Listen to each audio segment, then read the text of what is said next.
Selamat pagi Bapak dan Saudara-saudari yang dikasihi Tuhan. Selamat bertemu kembali pagi ini dalam Renungan HKBP Resort Sutoyo, Selasa 17 Mei 2022.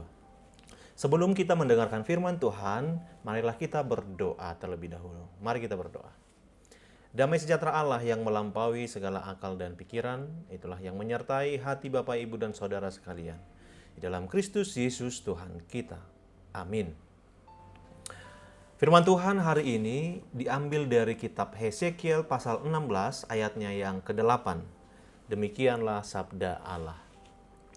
Maka aku lalu dari situ dan aku melihat engkau. Sungguh, engkau sudah sampai pada masa cinta birahi.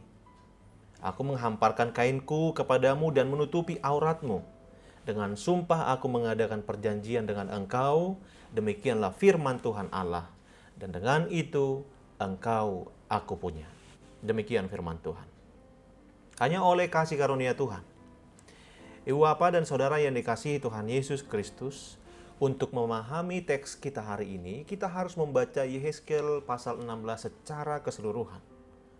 Pasal 16 adalah pasal terpanjang dalam kitab ini. Temanya adalah istri yang berzina, untuk menggambarkan ketidaksetiaan Israel kepada Allah. Di dalam pasal 16 ini dimulai dengan mencatat bahwa muasal kelahiran Yerusalem adalah berasal dari tanah Kanaan dan ayahnya adalah orang Amori, ibunya adalah orang Heti. Sebenarnya asal-usul orang Israel di Yerusalem tidak berasal dari Kanaan, melainkan mereka adalah keturunan Abraham dari Ur, dan orang tua Yerusalem bukan orang Amori atau Heti.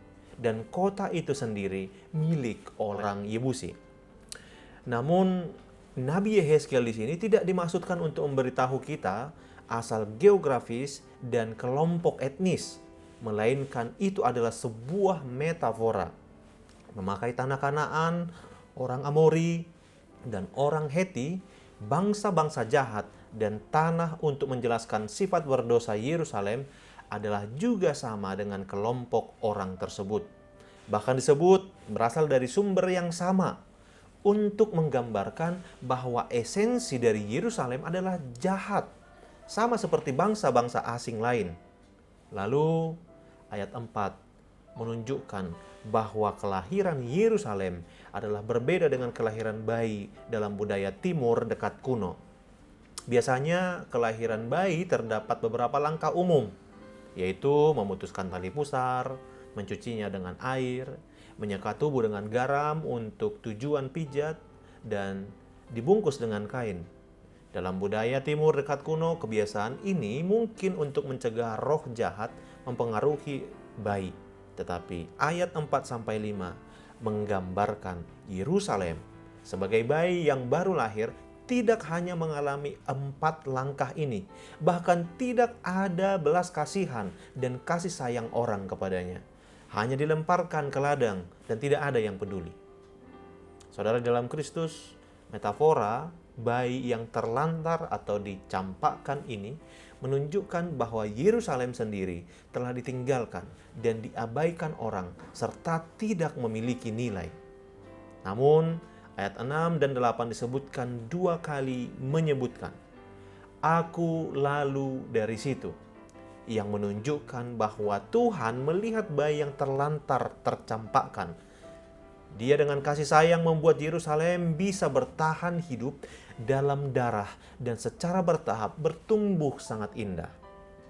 Tuhan melihat dia telanjang, maka membentuk persekutuan dengan dia. Yerusalem menjadi milik Tuhan.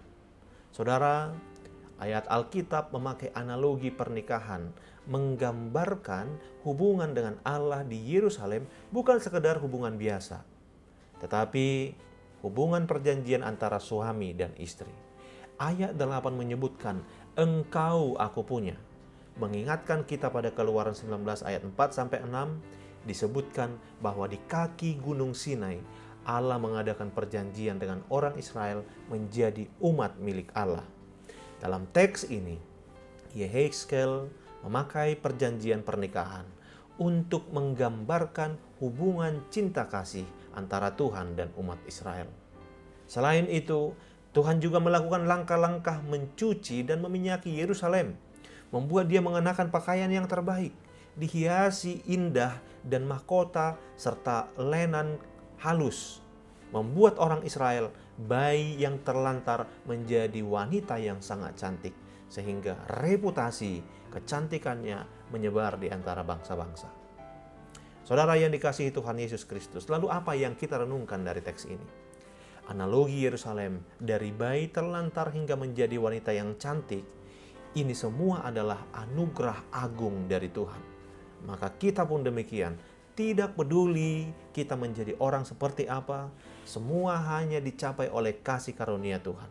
Bila kita berhasil dalam kehidupan, maka kita telah menerima kemurahan hati Allah. Dan kita tidak boleh melupakan kasih karunia yang begitu besar.